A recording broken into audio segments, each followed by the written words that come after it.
मित्रों, जय श्री राम, राधे राधे। मित्रों, अगर आज की कथा आप सब लोगों को अच्छी लगे तो आप लोगों से हाथ जोड़कर अनुरोध है कि आप लोग चैनल को सब्सक्राइब और लाइक अवश्य कर दीजिएगा। एक लाइक ज़रूर कर दीजिएगा और आपसे प्रार्थना है कि आप लोग वीडियो पूरा देखिएगा। चलिए आज की कथा चालू करते हैं। तो बहुविध सुनहि प्रबोधि प्रभु, तब भय अंतर्धान।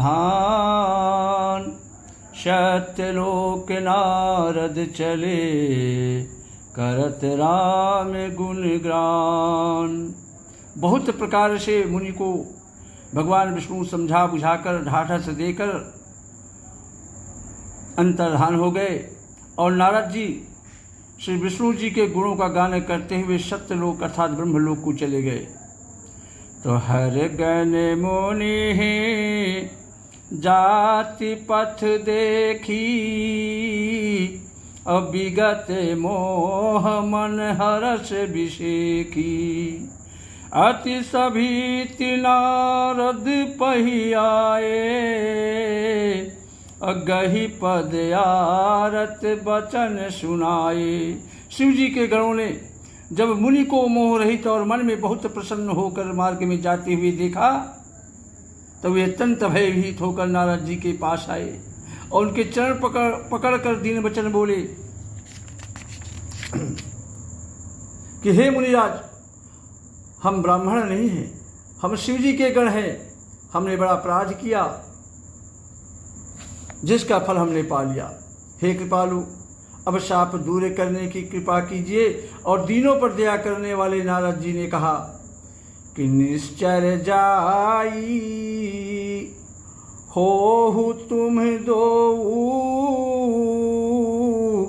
और वैभव विपुल तेज बल हो। भुज बल विश्व जितब तुम जहिया,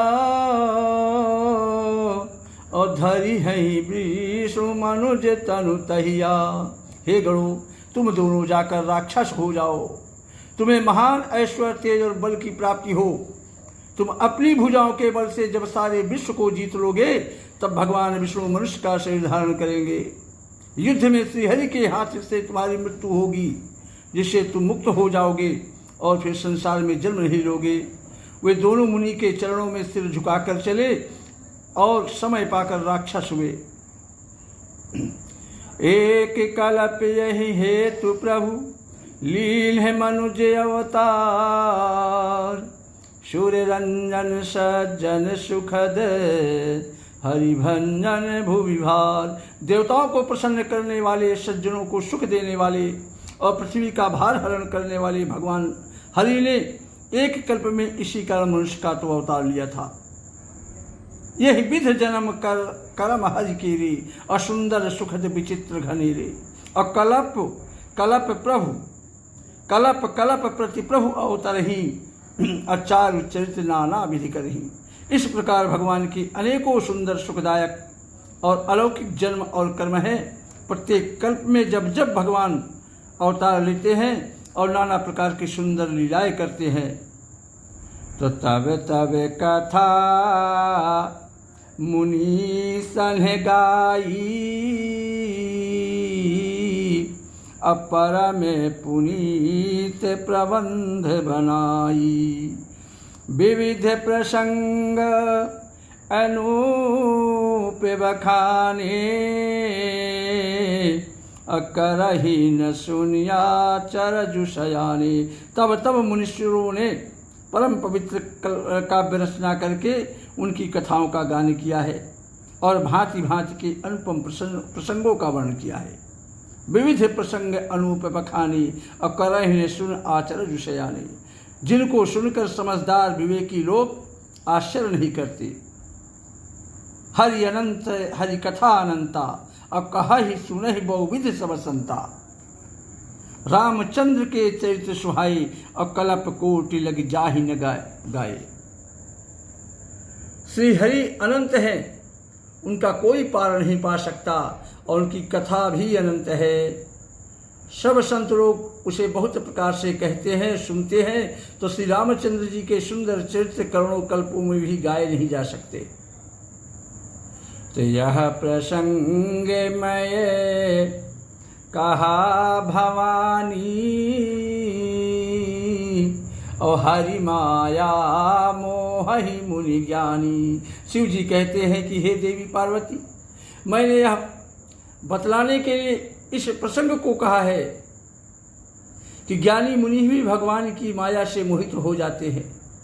प्रभु कौतिकी प्रणत हितकारी और सेवत सुलभ सकल दुखकारी। प्रभु लीलामय हैं, कौतिकी हैं और शरणागत का हित करने वाले हैं, रक्षा करने वाले हैं। वे सेवा करने में बहुत सुलभ और सब दुखों के हरने वाले हैं। सुर नर मुनि को नाही, जहि न मोह माया प्रबल, अष्ट विचार मन माहि भजु महामायापति। हे देवी, देवता मनुष्य और मुनियों में ऐसा कोई नहीं है जिसे भगवान की महान बलवती माया मोहित न कर दे। मन में ऐसा विचार कर उस महामाया के स्वामी प्रेरक श्री भगवान का भजन करना चाहिए। तो अपर हे तो सुनो शैल कुमारी, अकहूँ विचित्र कथा विस्तारी। जहि कारण अज अगुण अरूपा, अब्रह्म भयऊ कौशलपुर भूपा। हे गिरिराज कुमारी, अब भगवान के अवतार का दूसरा कारण भी सुनो। मैं उसकी विचित्र कथा विस्तार करके कहता हूँ। जिस कारण से जन्महित, जहि कारण अज अगुण अरूपा, अब्रह्म भयऊ कौशलपुर भूपा। जिस कारण से जन्महित, निर्गुण और रूप रहित, अव्यक्त सच्चिदानंद घन ब्रह्म अयोध्यापुरी के राजा हुए हैं, उसको भी सुनिए। जिन प्रभु श्री रामचंद्र जी को तुमने भाई लक्ष्मण जी के साथ मुनियों का सा वेश धारण किए वन में फिरते देखा था, घूमते हुए देखा था, और हे भवानी, जिनके चरित्र देखकर सती के शरीर में तुम ऐसी बावली हो गई थी कि अजहु न छाया मिटाती तुम्हारी, अताशु चरित सुन भ्रम रुझहारी। अब भी तुम्हारे उस बावलेपन की छाया नहीं मिटती। उन्हीं के भ्रम रूपी रोग के कारण, उन्हीं के भ्रम रूपी रोग के हरण करने वाले चरित्र को सुनो। लीला कीन्ह जो ते ही अवतारा, सो सब कहु मति अनुसारा। उस अवतार में भगवान ने जो जो लीला की, वह सब मैं अपनी बुद्धि के अनुसार तुम्हें सुनाऊंगा। याज्ञवल्क्य जी ने कहा कि हे भरद्वाज जी, शंकर जी के वचन सुनकर पार्वती जी सकुचाकर प्रेम सहित मुस्कुराई। लगे बहुरी बर नहीं वृष केतु, सो अवतार भयो जी हेतु। फिर वृषकेतु भगवान शिव जी जिस कारण से भगवान का अवतार हुआ था उसका वर्णन करने लगे।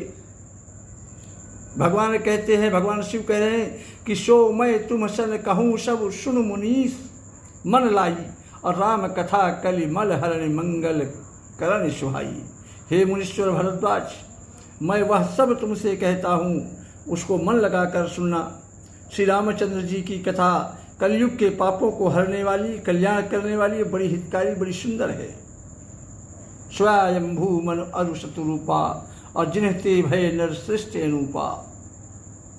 दंपति धर्म आचरणनी का, अजहु गाओ सुत जिन्ह कैली का। स्वयंभू मनु और उनकी पत्नी शतरूपा, जिनमें मनुष्यों की यह अनुपम सृष्टि हुई। इन दोनों पति पत्नी के धर्म और आचरण बहुत अच्छे थे। आज भी वेद जिनकी मर्यादा का गान करते हैं। राजा उत्तानपाद उनके पुत्र थे, जिनके पुत्र राजा उत्तानपाद राजा मनु के पुत्र थे, जिनके पुत्र प्रसिद्ध हरिभक्त ध्रुव जी हुए। उन मनु जी के छोटे लड़के का नाम प्रियव्रत था, जिसकी प्रशंसा वेद और पुराण भी करते हैं। तदेव होती पुनि तासु कुमारी अजो मुनि करदम कै प्रिय नारी। आदिदेव प्रभु दीन दयाला अजठर धरऊ जेहि कपिल कृपाला। पुनः देवहित उनकी कन्या थी जो करदम मुनि की प्यारी पत्नी हुई और जिन्होंने आदिदेव दीनों पर दया करने वाले समर्थ एवं कृपालु भगवान कपिल को गर्भ में धारण किया। तत्वों का विचार करने में अत्यंत निपुण जिन कपिल भगवान ने सांख्य शास्त्र का प्रकट कर वर्णन किया, उन मनुजी ने बहुत समय तक राज्य किया और सब प्रकार से भगवान की आज्ञा का पालन किया। श्री राम जय जय राम, श्री राम जय जय राम। जय श्री राम। राधे राधे।